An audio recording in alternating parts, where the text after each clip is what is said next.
Yo, what up, though, man? Stunning Bam in the building, H-Town in the building. What's good, man? Man, what's going on? Hey, man, just trying to make it. I see you making your waves, making moves through the city right now, man, or through the state right now. Yeah, man, we trying to go city to city, state to state, worldwide with it. For sure, for sure.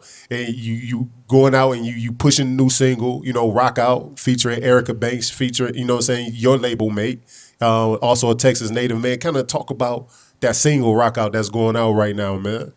Man, that's man, it's one of them ones we put together in the studio, I wasn't really expecting for it to just jump high as jumping, but for the most part, it's going good. I'm appreciative, enjoying the process. For sure, for sure. Like, getting to that vibe, like, with Rock Out, like, was it a beat that you already made? That was already made that you already had? Or how did you and Erica actually kind of collab? How that song come about out of all songs? Man, that was one of them records, before I locked in with the label or whatever, they were just asking me, what I think I can do to that beat. Cause they were like, that we know it ain't too much of your lane, but we just want to check you out. And I was like, man, go pull it up. Let's do it right now. And I went in there and caught a vibe to it. And like I say, once we put Erica on it, it became just one of the mood changes when we play it. Wherever we at, we'll drop it and it'll just change the whole mood or whatever we had going on. For sure, for sure. Okay, so signed to 1501, certified. Yeah. How long have you been signed to the label? Few months. Few months. So you fresh into it. Yeah. So coming into the label, like, how did you end up coming into 1501 certified? Carl, he ended up tapping in with me. Asked me that I want to come, holler at him, come meet him. And like I said, like the first two times, both our timing were bad. The third time, we ended up crossing each other, and everything else was history from there. And I went and recorded one day. He asked me, hey, you gonna come back? And I just kept doubling back on him, and we just been building since. Got you. And I know you said, like, the label actually kind of brought that beat to your attention. Mm-hmm. Like, joining a label, versus being independent, how much, I guess as they say, control, or how much is brought to you versus how much you're able to do on your own? Me and my situation, I control pretty much, everything that an artist is supposed to control, and me and my situation, I signed to a label so I can not have to control so much, you feel me? Gotcha. So for the most part, everybody's situation different, but I'm happy with how much control I got in my situation, and I got my personnel around me that's been around me from day one. So, shit, to each his own, really. Okay. So let's start from the beginning, man. So Houston, Texas native, Third Ward to be exact, correct? Mm-hmm. What was your upbringing like growing up in Houston and Texas? I know sports had to be the biggest thing for most black men, especially growing up in Texas. So what was your upbringing like? Yeah, that was my upbringing for sure. I ain't had no big brothers or no cousins or nobody that played ball or nothing. But once I got introduced to it, at an early age, I fell in love with it. So, I think that was that was really my run. God gave me to not have me 100% in the streets, because that's how I was raised by, everybody that was in the streets, everybody around me was in the streets. So for the most part, man, playing ball, man, that kept me balanced till I got grown and got active and got in the streets. Got you. And I know that part of your upbringing is you was raised by your grandmother. Yeah, for sure. So what were your parents that made you end up having to be raised mostly by your grandmother? My mama and daddy was around. They just was in the streets, and my grandma, she was at home, so she had the time to raise me, and I went to school around the house, right in the hood, walking distance. So, I had Jordans. I wasn't never hungry or nothing, We Gotcha. just wasn't rich or balling, but I wasn't one of them babies that didn't have nothing to eat. Shit, I at least had some noodles, some chips. I had some food. Gotcha. You feel me? So, like, saying that, it's like most kids who are raised by their grandparents hardly see their parents that often. Right. Your parents being around, were they in the house with you? Nah. When I got about like 9 years old, I moved with my mama. But my first 9 years, I stayed with my grandma and my grandpa. My grandpa died when I was about 6 years old. But wow. like I say, my grandma, she raised me till I was about 8, 9 years old. Then I went with my mama. Got you. So like, did that ever, you know what I'm saying, as a black man growing up, did that have a somewhat of an effect on you? Because, you know, like you go maybe to your friend's house, they mom or both parents may be in the house, Right. you know what I'm saying, but your parents outside of the house, did that ever come up while it was like that? Nah, I mean, shit, I was young. I thought that's how life was supposed to go. Got you. I'm with my granny, my daddy come get me. I be with my little brother, I mean, I feel like shit, it was all cool to me. Okay, no doubt. So then at, 9 or whatnot, you end up moving with your mom. Why at that age all of a sudden you go with your mom and Because my leave the mom? mama, she was ready for me, and not saying she wasn't at the time, she was a hustler, man. Like still to this day I admire how she moved and her style, so, I respect her for letting my granny get me, just making the right moves for herself and her son at the time. Got you. Knowing she was, in the streets, trying to balance, doing her and, doing whatever she was doing. So, on the back end, I respect her for it. So with the sports, like what was your sport of choice? Like what was your thing? Man, I like playing football and running track. Got you. So how far did you go as far as in sports before getting into the music? I made it to like my first year of college. I ended up going to Grambling State Okay. on a track scholarship, and man, like I said, I kind of took the streets with me. wasn't really focused. You know how they go, man. You get to a new world and thinking, you about to kind of leave the old one behind, man, and you get there and everything feel the same. So shit, I was the same. I just was living in that world and caught a couple of cases. Got caught with a couple of pounds of smoke and pistol case. Like I say, I was young. So I wasn't really cherishing the opportunity. Young black nigga from Third Ward. Coach, respected me enough to get me out there, help me, figure my situation out, and like I said, I just wasn't there. So like being drawn to the streets, do you think being drawn to the streets was more of a product of in your environment, knowing that this is what your parents was doing? Is that what drew you there, or was it just kind of? Nah, I mean, it's just shit. I'm from Third Ward, like Gotcha. it ain't got to be your mama or dad. It can be, your partner's mama or daddies, or your friends. Like just growing up in them privatized areas where shit, they slanging iron, they slanging work. Is active people that ain't going, doing no 9 to 5, and they really shit surviving. So Gotcha. us in the hood, I mean, we get addicted to it and don't even know it's like poison. So at what point did you realize like, yo, my parents are hustlers? Like what? I always knew. Okay. It's one of the things where, man, shit, my granny was a hustler. My granny still, all them, they donating food and all that canned goods. My granny, she making sure she come back with the kids snacks and all that, like, and she Okay. ain't got to, she just do it, like, basically, like, everybody make life work for them, and again, man, it's one of them situations where I don't even feel like it's the parents. I feel like, man, just being where we from here, and it ain't got to be no street hustle. It can be a mama waking up, going to work a 9 to 5, a old man got a tire shop, whatever the case is. Like, Yeah. man, where I'm from, the hustlers don't sleep. You got 20, 30 different hustles that you can fall into, but them streets just that one that attack people where I'm from. And the reason why I bring that up is because sometimes the streets is a family hustle. That is the family business. Like, like you said, some families may own a car shop or a tire shop and everybody work there. But then some families are known for the streets is what, like you say, some grandparents, grandfathers to the kids always done. So growing up with your mom, you're the only child. With your pops, your brother was the only child to his mother. Right. And so how far apart were you and your brother? 4 years. 4 years. Uh-huh. So y'all growing up close knit bond, I assume. You said like how often were you with your brother?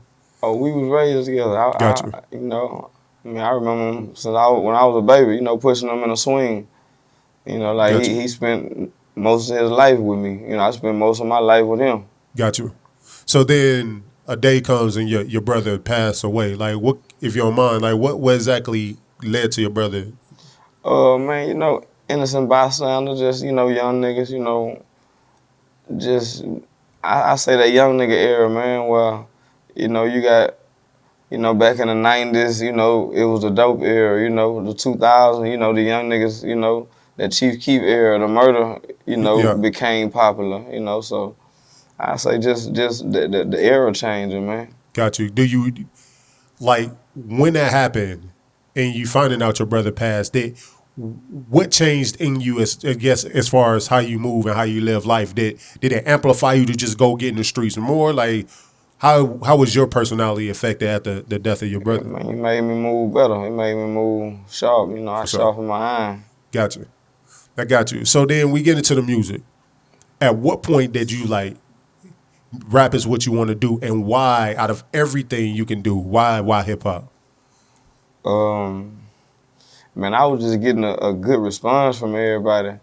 I didn't know that was gonna be what I was, you know, gonna make my career, but I mean, after so many years, I mean, I figured shit, I might just be the chosen one because Got you. I didn't pop back up, you know, again and about to resurface the city, you know, and have us on a bigger platform and, you know, really do it for my city. Like, you know, you got people like Travis Scott, you know, like, you know, probably do a lot for the city, you know, a lot that I don't know about. I know, you know, a few things that he do, but man, they not in the city like I am, you feel me? So, you know, it's a lot that, you know, our young niggas on every side of town need to have access to that they don't have access to, you know, and again, it ain't no one thing, man. You know, just over the years, you know, what I do, you know, I speak for itself because shit, I don't know what it's gonna be. I just know it's a lot of shit that we gotta change, man, for them young niggas to, you know, reverse the narrative and try to get the money instead of, you know, waking up thinking about the murder. Got you. So I know you made a statement, 2014. You kind of cultivated or pioneered the new Houston sound. What is that new Houston sound, and what made you decide to put yourself on that type of pedestal as the new Houston sound? I mean, I ain't do it. They labeled it that. Okay, Like I don't never say I'm this or I started the sound. I start having to say it after people start telling me, Stunner, bro, you brought the city back. You know, like it wasn't nothing, you know, popping out really repping the city, you know, in the streets of, you know, our city and, you know, just the underdogs, you know, like having a platform, you know, for people to raise their hand and, you know, just go off and like, yeah, Stunner from Third Ward, you know, got like you. a lot of people touched me growing up, whether they was coming to my games, whether they dealt with my people, you know, down the line, whatever it is, like I know for sure is the love that done carried me all this far. Like it ain't really the sound, you know. The sound just that's something to embrace, but the love that's really what done carried me Got you. and helped get my sound out there. So, in what year did your brother pass away? Or like 2010. 2010. And what year did you actually start rapping? Shit, I was rapping about 2008. I started rapping out of trap off my boy A Wild Trap. Got you. Yeah, But when you first started rapping, your name wasn't it was Z Man. Z Man. Yeah, that was my nickname. That was, you know, Z Man. They knew me from running touchdowns and shit, you know. Got you. And so then it switches to Stunna Bam. Like, what is the significance behind that name and to changing it to that? Man, when my little brother lost his life, you know, I promised him I was gonna make sure I continue his legacy because he was real special. Good little dude, man, and you know, a lot of people in my city had love for him outside of Third Ward. So, you know, I just knew I ain't want to be going around, you know, like telling everybody, you know, what bothered me every day, you know, what it forever hurt me. But I knew shit, you know, going to buy his name, and then too, I didn't know I was gonna change my name to that. But when I had to make a transition in the rap game and had to change the name, I had flew my little partner from Chicago out to Houston, Okay. and he bonded me out when I called my cases. Like he put the rest of the money on my bond to get me out. So when we both got kicked out, I told him like, bro, I'm about to go fuck with this music, and he was like, man, I think you should, you know. And when I did, I told him, I'm gonna go pop off out there in my city, and I flew him out there just to show him like, shit, nigga, I didn't start doing what I told you I was gonna do. And my manager at the time called me like, bro, you got to change your name. So I was about to be my daddy, Lil Sock, cause Lil Kiki had them rapped about him, Fat Pat, you know, like he a legend in Third Ward in the Houston streets, Gotcha. man. And he was like, man, why you want to be Stunner bound? And I just dropped to my knees. And like, cause I knew that's what I wanted. Like I knew like that was like gonna be the glow to my career. Got you. So you end up changing to Stunna Bam to honor your brother because that was your brother. That's what Yeah, they call him. right. Okay. So then now you in the music thing. You're going Stunna Bam. You changed the name. You taking it serious. At what point did you hook up with T Ferris under management, and how did y'all link up? Man, I had to cross Ferris a couple of times, and in the streets, he hadn't, been in Third Ward, while my people and Zero, was chopping it up, doing their thing or whatever, and they gave him some music, he probably ain't think too much of it. Then years down the line, his line ringing again, and they talking about the same little nigga that he done met already. So, he probably ain't think nothing of it again. But then we start, putting things together, and like I say, he was managing Paul. Paul started taking a liking to me. I hooked up with June James, got a record with him. We end up, having a #1 song in the city. Got you. So, things just started rolling after that. Okay. So how long was T Ferris behind? How long were you under his management? Shit, probably about a year or something. Okay. Because a lot of artists look at for managers like the manager makes the career of an artist. Some artists kind of look at pretty much a lot of artists look at managers as if managers are a record label. So like if an artist is out there looking for a good manager, like what's some things like they actually should look for, and when do they actually need a manager?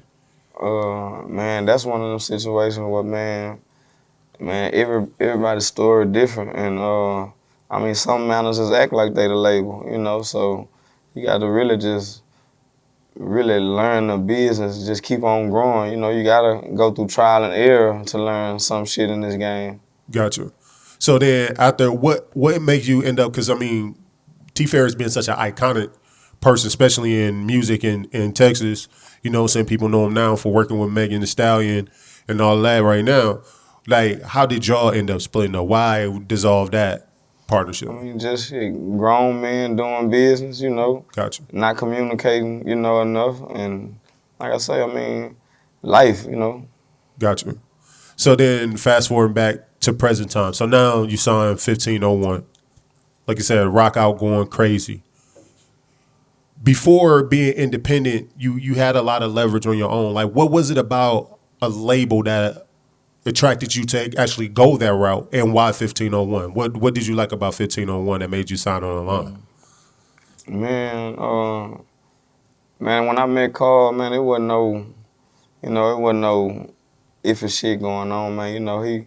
He was down to earth, I was down to earth, and like I say, shit, we just vibed first, and then when the business came, he gave me my business and let me go do what I want to do with it, and he respected everything I brought back because nobody was trying to get over on nobody. Gotcha. Like, because some people may take it, as a red flag between, what went on between him and Megan. Mm-hmm. You know what I'm saying? The initial contract versus a restructuring of a contract. Because granted, when you come in as a new artist, you may sign one thing because it's the label taking all the risk. But when you have an artist hit a certain threshold that felt like, okay, I gave you that and more, let's restructure. Like, does those things come up in your mindset? Like, if you overperform the expectation, being able to restructure, did those things kind of have a withdrawal as far as signing with 1501? No, I mean, I'm a grown ass man, so Gotcha. any decision I make, I go off my situation. I don't really judge nobody's situation and try to, put myself in a situation where I'm making my move off their history or what they went through. Gotcha. Okay. So rock out right now, man. You going around, you doing your media run, you making things happen. How do you feel about a song kind of popping off in the middle of a pandemic? Like, I interviewed Erica Banks earlier in the last year. Well, early last year, 2020, right before she signed with 1501. And she doing her thing. The song goes off, but it goes off in the middle of a pandemic. Right. You don't have like the big festivals popping off like it's supposed to.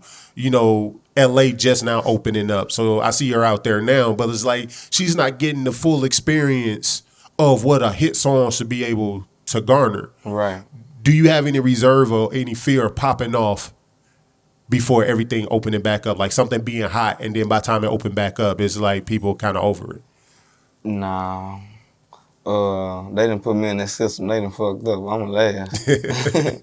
For sure. But I tell you what, man, the Rock Out song is dope. It's dope to see that label 1501 kind of be in that what's the label baby them signed to? QC. Yeah, cute little baby. QC, yeah. It's kind of becoming that conglomerate in the Texas market. Man, keep doing your thing, man. And it's like any project, what's the follow up to Rock Out? Or we rolling with that for a little bit? Yeah, we gonna roll with that. Just so we can try to put some wings on it and get it to where it needs to be. But on the back end, we got backup records, and I got a project dropping next month called Baptized in Loyalty. Well, what any features on there? Any you get an exclusive? Any notable features on there? Nah, but it is gonna be some on there. Gotcha. Hey man, with Stunning Bell, man, I appreciate you sitting with me, man, doing your thing, bro. And I appreciate you. Definitely rooting for you, bro. Man, I appreciate you having me. Hey, for sure, man. Be safe. For sure.